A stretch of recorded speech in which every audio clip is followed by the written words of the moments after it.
Now that on the Winston Finals in Southern California. Let's join Steve now in the pit area with Freddie Neely. We told you about the body problem at the far end. Here you see the repairs underway in the Freddie Neely pit. The blower boom was such a concussion, it ruined a lot of the steel frame that is the integrity of these bodies. He's had a lot of volunteers, about a half a dozen guys doing glass work and the welding as we showed you. But that is not Freddie Neely's only problem. I asked him, what did you hurt? He said, everything, naturally.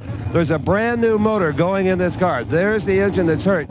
It is not raceable. It's repairable, but not on this afternoon. So there's a giant hole right here in the chassis where a new aluminum motor will come out of that trailer and fill it, hopefully in time to get to the starting line. With the sun falling fast, NHRA is pushing these drivers hard to get to the staging lanes. For Freddie Neely, we cross our fingers. And we head over from Freddie Neely's pit area now to that of Corey McClenathan's. And, well, they look like everything's under control. But there is still some anxious moments going on. We have documented the engine problems that Corey Mack, the young man from Anaheim, California, has had today. Let's go to the Pro Stock Finals now. They are just about ready. Warren Johnson and Jerry Ekman. And it's just about dark. On paper, Warren Johnson, the newly crowned champ, has got the red as a favorite. His 7:18 versus Ekman's 7:23 from the round before. Jerry Ekman, though, won the Winter Nationals. He'd like to make it a clean sweep here at Pomona. It is Oldsmobile over on the far side. Pontiac in the near lane. Two of the greats in the 90s in Pro Stock. Free stage. Warren Johnson is in. Ekman taking his time. Finally, he's in. Oh, and Ekman, a foul start. It wasn't even close. He red-lighted by 2/10 of a second. Warren Johnson, low elapsed time of the entire Winston Finals for Pro Stock. 7:12 at 193 miles an hour. Let's go to Don. What a win, Greg, and I bet when you looked at that scoreboard and saw that 7:12, you couldn't believe it. That was pretty stout right there. It's the best way to finish off just a fantastic year. Everything's gone so well for us this year, and it's just, you want to go out in style. You don't want to go out backing it down. You got to go for it, and it put it all together on that last run. We've just got a fantastic team right from the top on down. Everyone knows how sharp Warren is, and Kurt Johnson, Warren's son. It goes right on down. Robert Gordon and Dave Colbert, Pat Barrett. Everybody's just fantastic. It's just a total team effort, Don. Total team effort. Well, congratulations from all of us at NHRA and NBC to you. Thank you very much, Don. Let's go down to the finish line now with Steve and the Pro Stock champion. Well, Warren Johnson just tied up the whole season in a pretty little bow. 7:12. Unbelievable. I thought it'd get a little bit better than we had all day, but I didn't think it was going to be that good.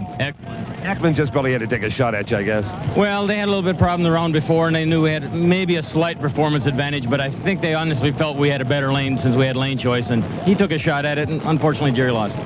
This was the year of your racing life. Well, so far, so good. It's a good start. A good start on next year. That's how that man thinks. Steve, you were right on target. It was a dominating year for Warren Johnson. He won it, and he won 8 races overall this year. We get ready now for the Top Fuel Finals. Corey McClenathan, the hometown favorite, taking on Eddie Hill. If Corey can win here, he will pass Kenny Bernstein and move into the second spot in the Winston points. That is worth $40,000. If Eddie Hill can run 482 or better, he'll back up his 477, and that is worth a new NHRA national record. But you know what? That record doesn't pay anything as far as Eddie Hill's concerned. There's a couple hundred points, but it won't have any movement for him within the standings. If Eddie Hill, he just loves to make history. The Texan on the far line, you can barely see, but watch the nitro. Oh, and Eddie Hill has red lighted. There's still a pair of rocket ships down the quarter mile, but Corey Mack destroys another engine to win the Winston Finals. 493 to Eddie Hill's 484, but that is negated by leaving the starting line too soon. You know, I think at night you see that yellow so much more clearer than Eddie Hill, who never red lights. He's late occasionally, but he never gambles. Came up with a red eye. Corey Mack, the champ. And from another angle, close to the finish line, you can see that engine blowing right there for Corey McClenathan. That has been the story, but it did not stop McClenathan from winning the championship today at the Winston Finals. Let's head down to the finish line now and join Steve for the champ. Well, for Corey Mack, this was a win at any cost kind of a day, because you hurt some parts, but we're talking Great. That's what matters, I'll tell you. This time I saw that red light out of the corner of my eye and I left. But I'll tell you, my crew, they deserve all the credit. My parent, Quaker State, everybody that's helped us this year, and we haven't had a big sponsor. I just want to tell you guys thank you. I love the crowd, everybody here. Thank you very much, and I hope to be back next year with a big sponsor. I cannot add a single word to that. So Corey McClenathan with that victory, as Steve mentioned. Now he moves ahead of Kenny Bernstein in the final season-long standings and picks up an extra $40,000. And don't forget, at the same time, Eddie Hill, with his performance today, finishing 4th, he makes some extra money, moving ahead of Ed McCullough. Right now, you're looking to the pit area of Freddie Neely. They're working on that body where he had a problem with his latch after the semifinal run. Be right back with his finals matchup against Chuck Etchells. California native, and we head to the starting line once again. Chuck Etchells and Freddie Neely ready to go. The darkness is upon us. It's the Funny Car Finals.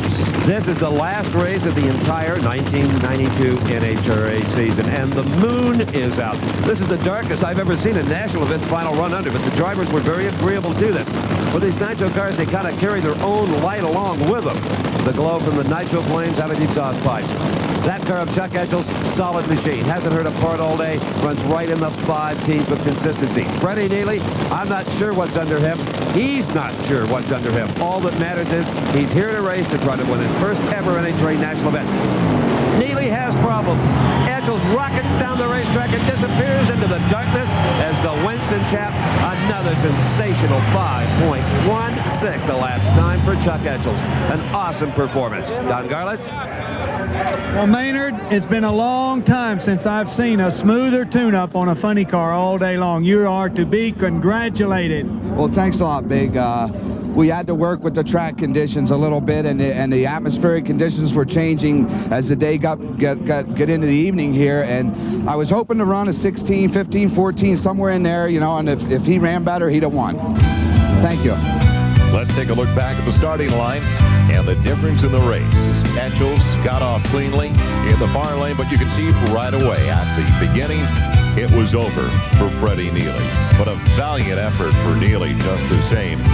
And let's head down to the finish line now with Steve. Chuck, I think all of your night driving experience came in very handy here at Pomona. I'm not sure about that, Steve. I couldn't see very good. Usually you can see at night. The car was running pretty good. I didn't see Freddie and just struggled to try and find the finish line. We found it. You know, what a great deal coming out here at Pomona and winning this deal. Our sponsors, I got to mention them. You know, last time this year, nobody beats the Wiz, Super Winch, Kendall, Mothers, Snap-on, Mopar Performance. Thanks a lot. A departing 5.16 shot. Perfect. It's the quickest I ever run in that kind of darkness.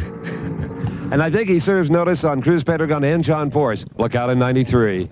Yeah, we're going to be after him. And a final look at the point standings. You will be after him. Chuck Etchells with his victory today finishes in the top 5, but it was determined early today. Cruz Pedregon won the season-long series over John Force, Al Hoffman, and Del Worsham. That is going to do it for the Winston Finals from Pomona, California. For Big Daddy Don Garlitz and Steve Evans, I'm Joel Myers. Thank you for joining us.